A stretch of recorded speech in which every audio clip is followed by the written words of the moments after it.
Hello everyone, welcome to Uddharshala. आज हम deep and insight study करने वाले हैं मैनेजमेंट रोल्स के ऊपर। मैंने इस क्लास में कोशिश करी है कि मैनेजमेंट रोल से रिलेटेड आपके सभी एस्पेक्ट्स को इसके अंदर कवर कर दिया जाए और ये वीडियो सभी स्टूडेंट के लिए यूजफुल होगी, चाहे वो आपका बीकॉम का हो, बीबीए का हो, चाहे आप एमबीए कर रहे हो या आप नेट और नेट की आपकी प्रिपरेशन कर रहे हो। तो मैनेजमेंट रोल से रिलेटेड सभी एस्पेक्ट को हम इसमें पढ़ने वाले हैं। ध्यान से देखिएगा, समझिएगा और बने रहिएगा। चलिए आगे बढ़ते हैं। जब हम मैनेजमेंट रोल्स की बात करते हैं तो हम इन मैनेजमेंट रोल्स को तीन कैटेगरी के अंदर डिवाइड करके पढ़ेंगे। ठीक है, क्या क्या? पहला, on the basis of managerial functions. तो जब से हमने मैनेजमेंट पढ़ना स्टार्ट करा है, यही बेसिक फंक्शंस को हम हर चीज में बेस बना के, आधार बना के जरूर चलते हैं। कौन कौन से? प्लानिंग, ऑर्गेनाइजिंग, डायरेक्टिंग, लीडिंग भी कह सकते हैं इसको, स्टाफिंग, कंट्रोलिंग। इन पांच के ऊपर ज्यादा फोकस रहता है हमारा और इन्हीं के अंदर एक मैनेजर के क्या डिफरेंट रोल्स होंगे वो हम पढ़ने वाले हैं। उसके बाद on the basis of type of manager, manager के टाइप के अकॉर्डिंग, तो इसको भी हम दो पार्ट्स में कैटेगराइज या डिवाइड करके पढ़ेंगे। पहला, लेवल ऑफ मैनेजमेंट। ठीक, एक एक मैनेजर किस लेवल पे है उसके अकॉर्डिंग ही उसका रोल उसको डिसाइड करा जा सकता है, बताया जा सकता है, चाहे वो टॉप में हो, मिडिल में हो या फिर लोअर में। उसके बाद नेचर और एरिया ऑफ जॉब्स, किसके अकॉर्डिंग देखेंगे? नेचर और एरिया ऑफ जॉब्स। ठीक, तो इसके अंदर हम पढ़ने वाले हैं कि किस तरीके की जॉब होगी, किस टाइप का वो मैनेजर है, उसके अकॉर्डिंग उसकी जॉब के रोल्स वहां पर उसको मिलेंगे। उसके बाद हम थर्ड और वेरी इंपॉर्टेंट पढ़ेंगे जो हमें मैनेजमेंट रोल्स दिए थे हेनरी मिंट्सबर्ग ने। ठीक है, तो देखिए एग्जाम के पर्सपेक्टिव से हो या कहीं भी आप ज्यादा से ज्यादा जब आपको कहीं पढ़ने को मिलता है तो सबसे ज्यादा इन्हीं रोल्स के ऊपर फोकस करा जाता है। तो इनको थोड़ा सा ज्यादा हम कोशिश करेंगे थोड़ा ऑब्जर्व करके पढ़ें। ठीक है, चलिए आगे। देन हम पढ़ेंगे ऑन दी, तो सबसे पहले हम पढ़ लेते हैं on the basis of manager functions. तो मैनेजर फंक्शंस के अकॉर्डिंग जब हम देखते हैं कि हमारे मैनेजर के क्या क्या रोल्स हो सकते हैं, तो सबसे पहले हम बात करेंगे प्लानिंग की। देखिए, जब भी ऑर्गेनाइजेशन में कोई वर्क हो या ऑर्गेनाइजेशन के एस्टेब्लिशमेंट की बात हो रही हो, तो सबसे पहले ऑर्गेनाइजेशन के गोल को एस्टेब्लिश करने की बात होती है। ठीक है, उसके बाद एक मैनेजर का रोल होता है कि जब वो गोल एस्टेब्लिश होता है तो उसको हासिल कैसे करा जाए, यानी एक कोर्स ऑफ एक्शन हम प्रिपेयर करते हैं कि इस गोल तक हमें पहुंचा कैसे जाए।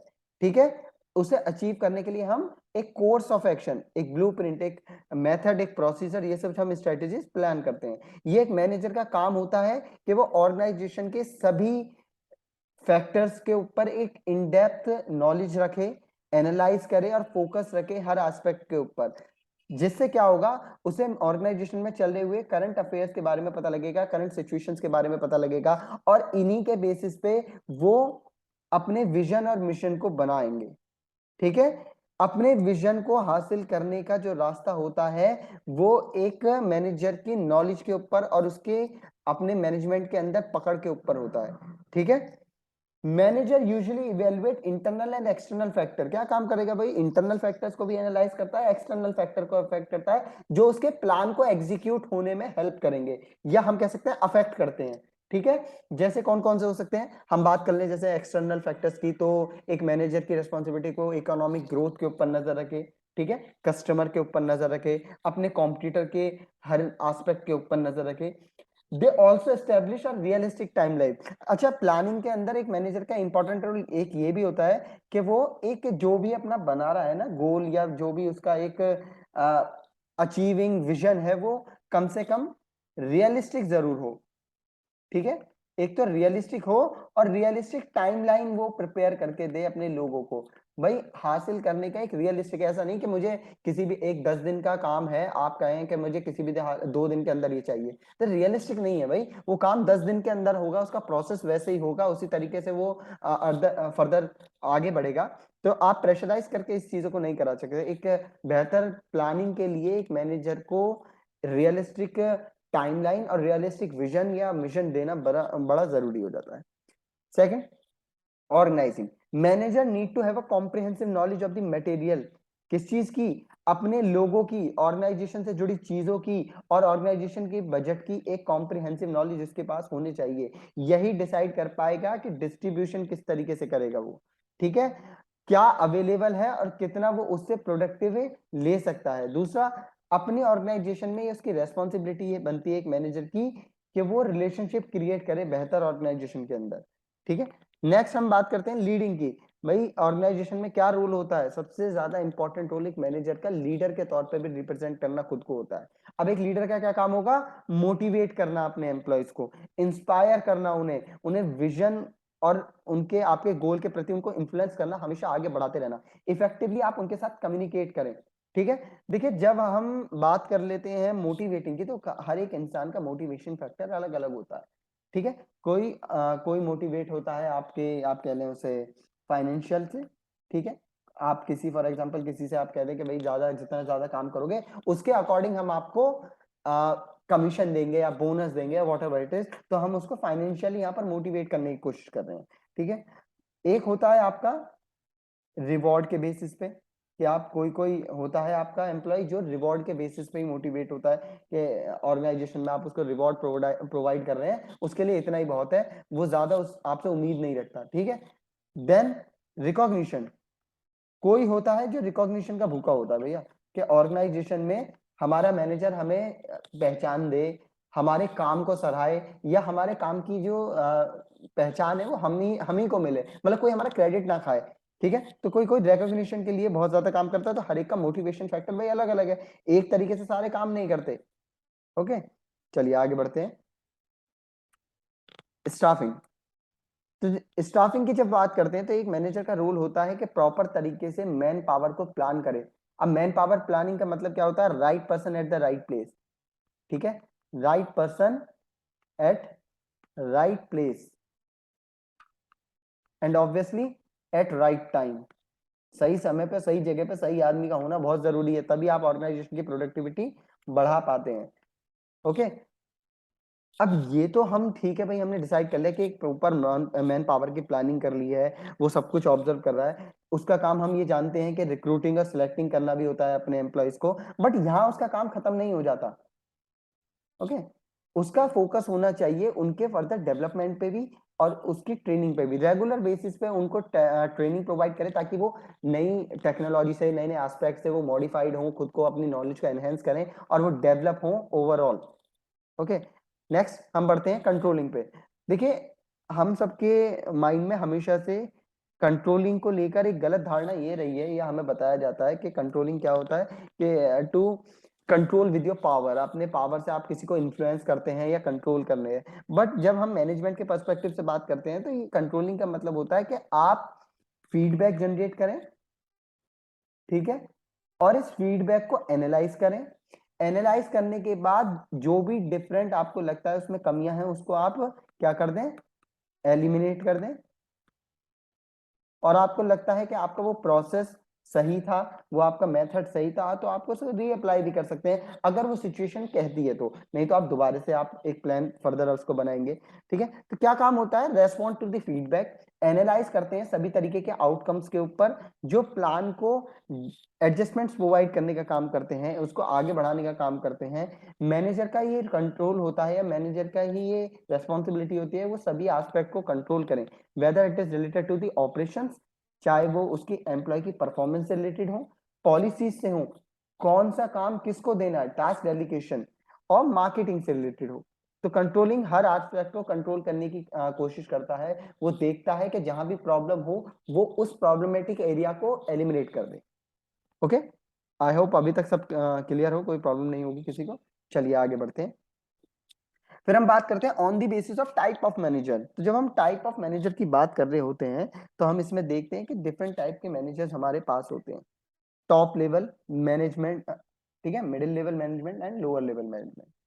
अब टॉप लेवल मैनेजर्स को क्या कहा जाता है, एडमिनिस्ट्रेटिव मैनेजर्स कहा जाता है या एडमिनिस्ट्रेटिव लेवल कहा जाता है। क्यों, क्योंकि यही वो लोग होते हैं जो ऑर्गेनाइजेशन में रेस्पॉन्सिबल होते हैं, किस चीज के लिए, गोल को सेट करने के लिए, किस चीज के लिए, फॉर गोल सेटिंग, गोल को सेट करने के लिए, ऑब्जेक्टिव को सेट करने के लिए यही लोग होते हैं जो पूरे एनवायरनमेंट को स्कैन करते हैं, जिस पे नजर रखते हैं, उसके अकॉर्डिंग अपनी पॉलिसीज को ड्राइव करते हैं, प्लान बनाते हैं और डिसीजंस लेते हैं।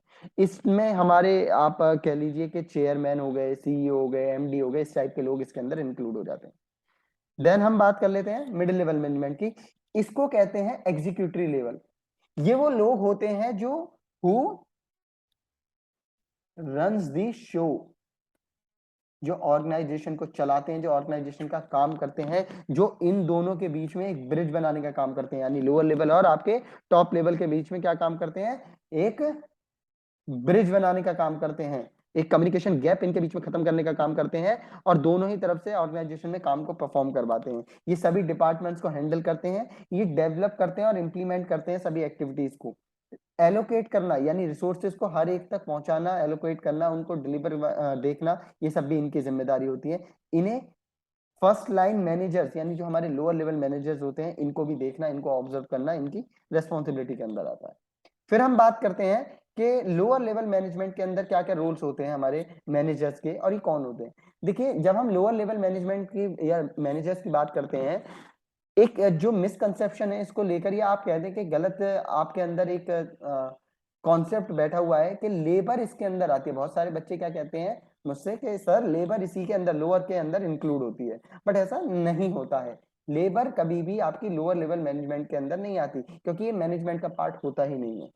फिर लोअर लेवल के अंदर कौन कौन से आएंगे भाई, इसके अंदर हमारे सुपरवाइजर्स आ जाएंगे, ठीक है, हमारे क्लर्क आ जाएंगे, हमारे फोरमैन आ जाएंगे, हमारे मैनेजर्स आ जाएंगे, ऑपरेटिव मैनेजर्स आ जाएंगे, और इनको हम साथ में क्या कहते हैं, फर्स्ट लाइन मैनेजर्स। क्या कहते हैं भाई हम इनको, फर्स्ट लाइन मैनेजर्स। तो इनकी रेस्पॉन्सिबिलिटी क्या होती है, ये सभी डिपार्टमेंट मैनेजर्स को रिपोर्ट करते हैं, सभी एक्टिविटीज को काम करते हैं और लेबर से भी काम करवाते हैं। ये इनकी रेस्पॉन्सिबिलिटी होती है कि उनको देखें, उनको ऑब्जर्व करें, उनके ऊपर फोकस रहें। सभी वर्कर्स के बीच में एक कोऑर्डिनेटेड एक्टिविटी को बनाते हैं और डे टू डे ऑपरेशंस को परफॉर्म करने का काम भी इन्हीं का ही होता है। ओके, आई होप क्लियर होगा। चलिए आगे बढ़ते हैं। देन इसके सेकंड पार्ट की हम बात करते हैं। देखिए, जब हम on the type of manager की बात करते हैं, मैंने आपको शुरू में बताया था, एक तो हमारा on the basis of level of management के ऊपर बात करते हैं, और second on the basis of nature और एरिया ऑफ जॉब मैनेजर। तो जब हम डिफरेंट लेवल्स की हमने बात कर ली है, बट हम बात करेंगे कि मैनेजर के जॉब का नेचर कैसा है। तो पहला आता है हमारा जर्नलिस्ट मैनेजर। ये जर्नलिस्ट मैनेजर कौन कहते हैं, इनको आप जनरल मैनेजर टाइप भी दे सकते हैं। These type of managers perform different functions as per requirement. जैसी रिक्वायरमेंट होगी वैसे इनके फंक्शंस होंगे, वैसे इनका काम होगा, but do not have any specialization area. कोई पर्टिकुलर स्पेशलाइजेशन एरिया नहीं होता है इसमें। जैसे हमारे टॉप लेवल, जैसे हम जनरल मैनेजर्स कहते हैं, ये लोग आते हैं, ये सब चीज के ऊपर रहते हैं, बट यहाँ किसी भी चीज में स्पेशलाइज होकर काम नहीं करते। Okay, they are overloaded with work. इनके ऊपर वर्क ओवरलोडेड होता है, क्योंकि इनको ओवरऑल ऑर्गेनाइजेशन को ही ऑब्जर्व करके वर्क करना होता है। They can be transferred from one organization to another. Okay, क्योंकि ये एक डिपार्टमेंट से जुड़े हुए नहीं है, पूरी ऑर्गेनाइजेशन से जुड़े हुए लोग होते हैं। सेकंड हमारे आते हैं फंक्शनल मैनेजर। ये हमारे, जैसे हम मिडिल लेवल मैनेजर जिसे हम कह देते हैं, ये वो लोग होते हैं जो ऑर्गेनाइजेशन में फंक्शंस को परफॉर्म करने का काम करते हैं। ठीक है, managers who specialize in specific area. अब देखिए, मार्केटिंग का जो मैनेजर होगा वो अलग होगा, ऑपरेशंस का अलग होगा, फाइनेंस का अलग होगा, एचआर का अलग होगा। ये सब अपनी अपनी स्पेशलाइजेशन के अकॉर्डिंग ही यहाँ पर डिस्ट्रीब्यूट या फिर उनको अपने अपने काम को अपॉइंट करा गया, डेलीगेट करी गई है उनकी अथॉरिटी। ओके, क्या कह सकते हैं हम, their authorities, duties and responsibilities are mentioned, already mentioned होती हैं इन सब की। All department heads like production, finance, purchase, marketing, etcetera, they all are functional managers who are accountable for all the activities of their respective department। तो अपने अपने department में होने वाली सभी एक्टिविटीज के लिए रेस्पॉन्सिबल भी होते हैं और अकाउंटेबिलिटी भी इन्हीं की होती है। ठीक है, हम तीन चीजों को जरा पढ़ते हैं ना कि अकाउंटेबिलिटी एंड आंसरेबिलिटी, तो दोनों ही इन्हीं की होती है। देन हम बात करते हैं स्टाफ मैनेजर्स की। They are the professional experts in specific area of the business. Okay, जरूरी नहीं है ये ऑर्गेनाइजेशन में किसी पोजीशन को होल्ड करते हो, जरूरी नहीं है मैनेजमेंट के अंदर इनकी कोई इंटरफेरेंस हो या रेगुलर बेसिस पे ये उसको अपडेट करते हो, बट हाँ, ये one of the most important factor या रोल प्ले करते हैं ऑर्गेनाइजेशन के अंदर। They are given no specific position, मैंने अभी बताया जैसा आपको, they are the adviser to journalist and functional manager, इन दोनों को ही ये कनेक्टेड होते हैं और इन दोनों के ये एक तरीके से एडवाइजरी रोल प्ले करते हैं। दे आर दी एडवाइजरी, मैंने क्या कहा, दे आर दी एडवाइजरी, ये कौन होते हैं, एडवाइजर्स होते हैं इन दोनों के।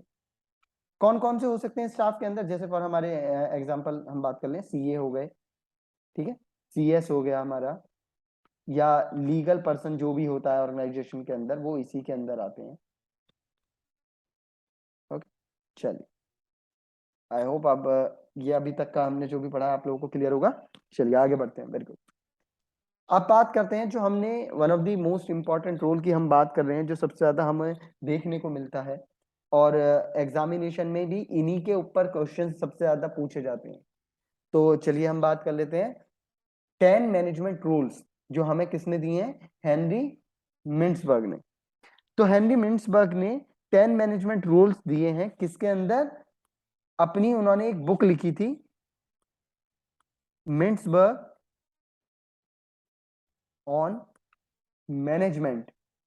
मैं मैनेजमेंट शॉर्ट में लिख रहा हूं, इसको आप ऐसे ही मत लिख दीजिएगा एग्जामिनेशन में, ठीक है। इस बुक का पूरा नाम है management, Mintzberg on management inside our strange world of organization, inside our strange world of organization. तो 1990 के अंदर हेनरी मिंट्सबर्ग ने इस बुक के अंदर, ये जो उन्होंने अपनी बुक लिखी है मिंट्सबर्ग ऑन मैनेजमेंट, इसके अंदर ये 10 मैनेजमेंट रूल्स को दिया है, डिस्क्राइब करा है।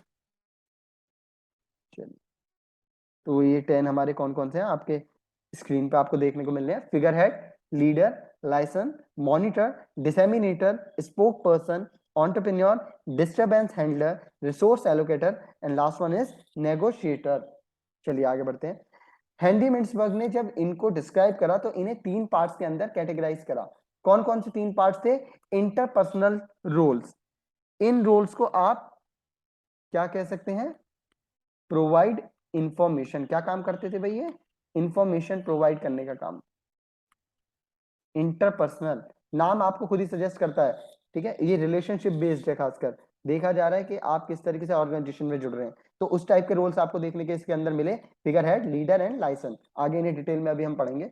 देन इंफॉर्मेशनल रोल, इन्हें देखिए, इस वाले को क्या काम करा गया, इंफॉर्मेशन प्रोवाइड करने का काम, राइट। इसने क्या काम करा, process the information.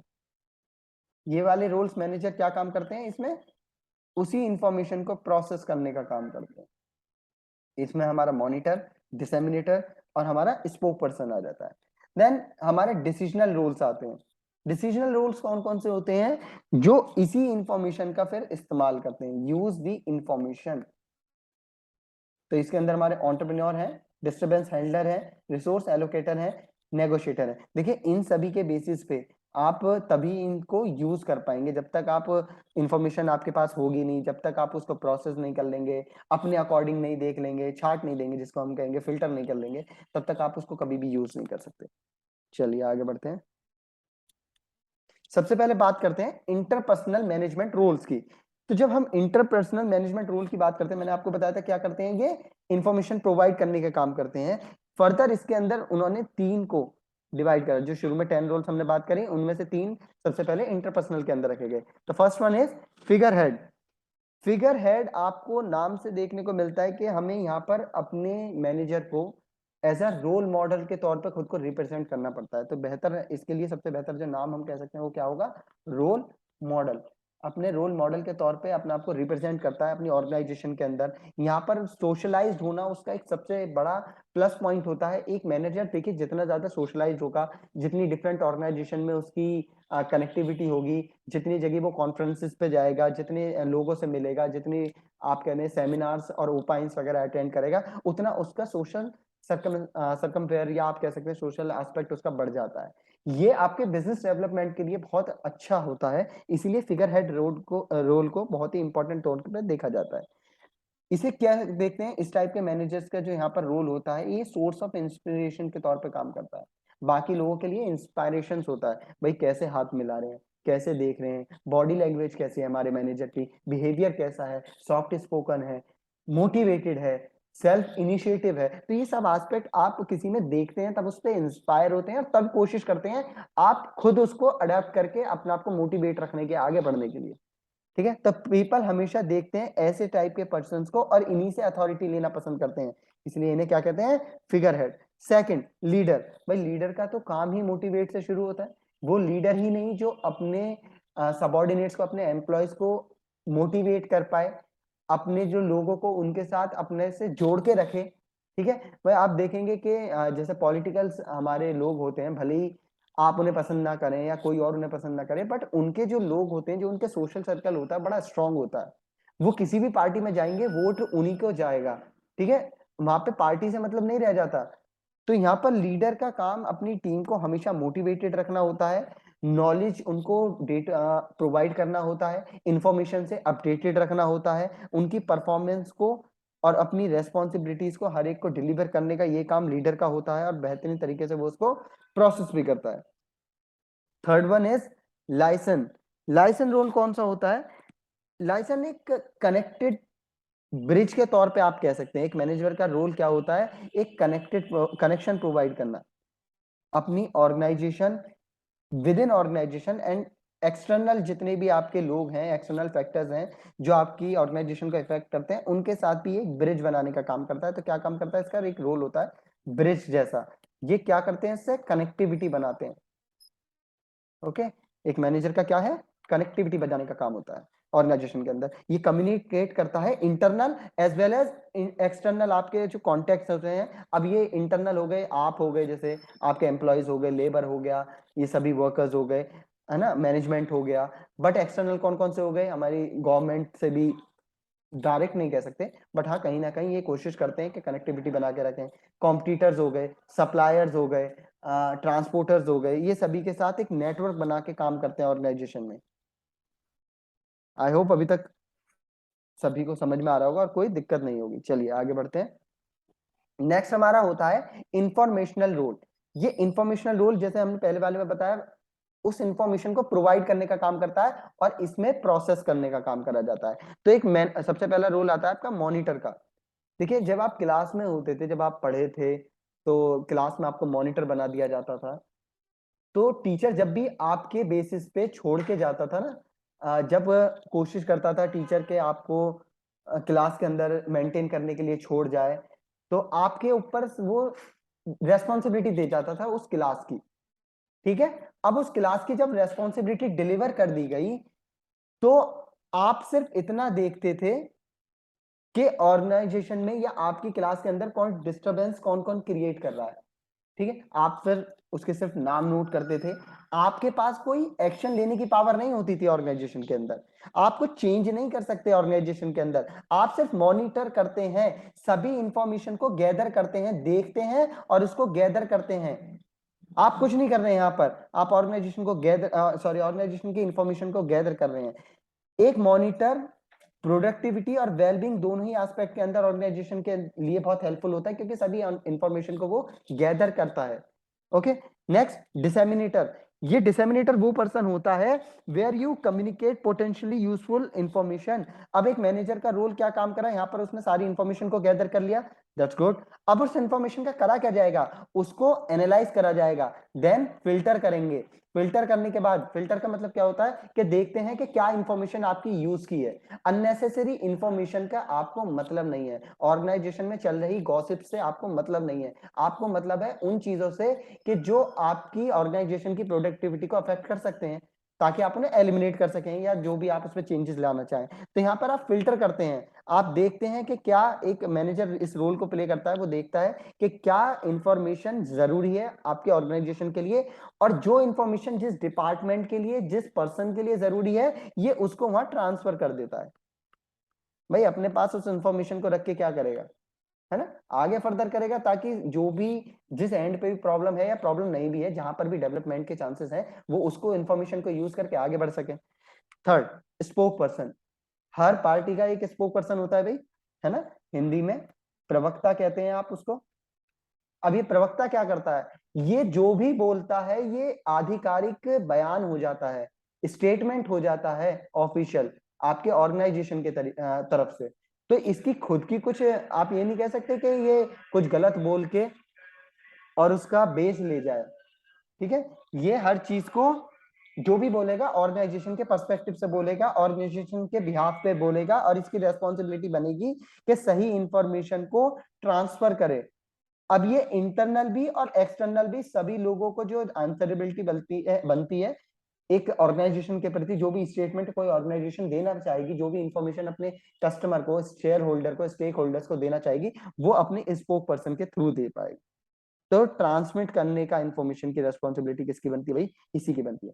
Okay, next last one is decisional role.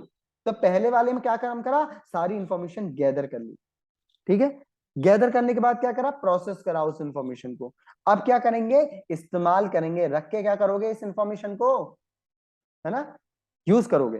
Then तो यूज करने के लिए हमें जो रोल्स चाहिए वो थोड़े से एडवांस लेवल के चाहिए, जैसे हमारे एंटरप्रेन्योर के पास होते हैं। हम मैनेजर और एंटरप्रेन्योर के बीच में डिफरेंशिएशन पढ़ते हैं मैनेजमेंट के अंदर। फिलहाल हम उसके ऊपर नहीं जाएंगे, नहीं तो बहुत अलग अलग डिटेल्स हो जाती हैं।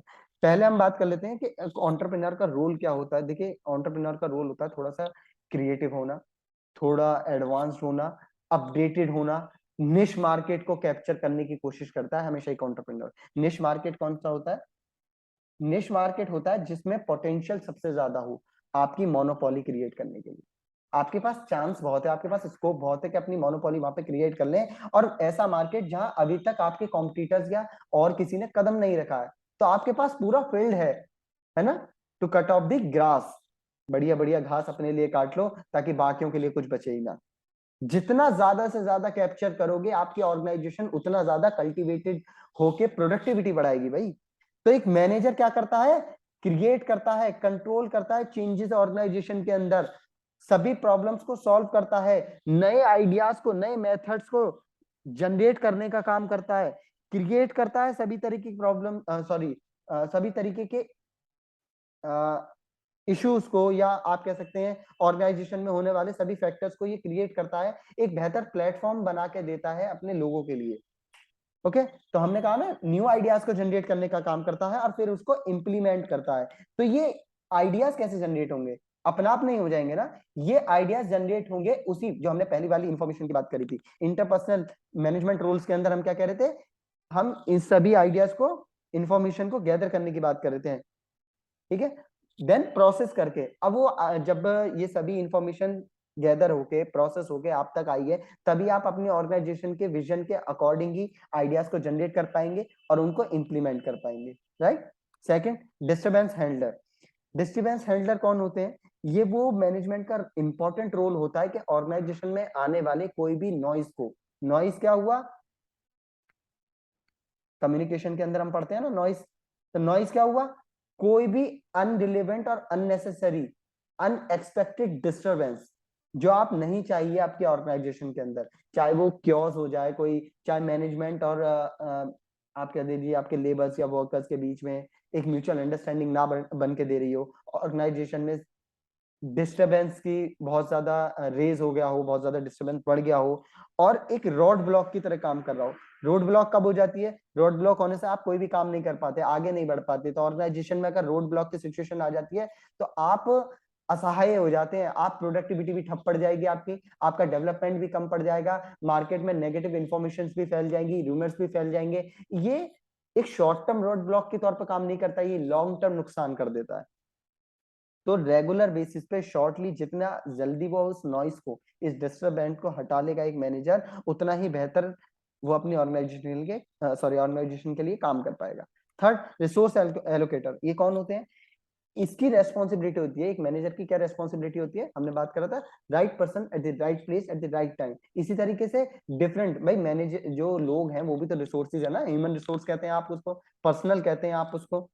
इसी तरीके से हर तरीके के रिसोर्सेज जहां भी ऑर्गेनाइजेशन में जब जरूरत है, जितनी जरूरत है, whether it is related to the fund, whether it is related to the manpower, whether it is related to your operations handling और रॉ मटेरियल, हर चीज की कीन इंफॉर्मेशन इसको अपने पास रखनी पड़ती है, उसी के अकॉर्डिंग ये डिस्ट्रीब्यूट करेगा। लास्ट वन इज नेगोशिएटर, और इंडियन से बढ़िया नेगोशिएटर तो कोई होता भी नहीं। हमारे अंदर खून में बचपन से होता है ना।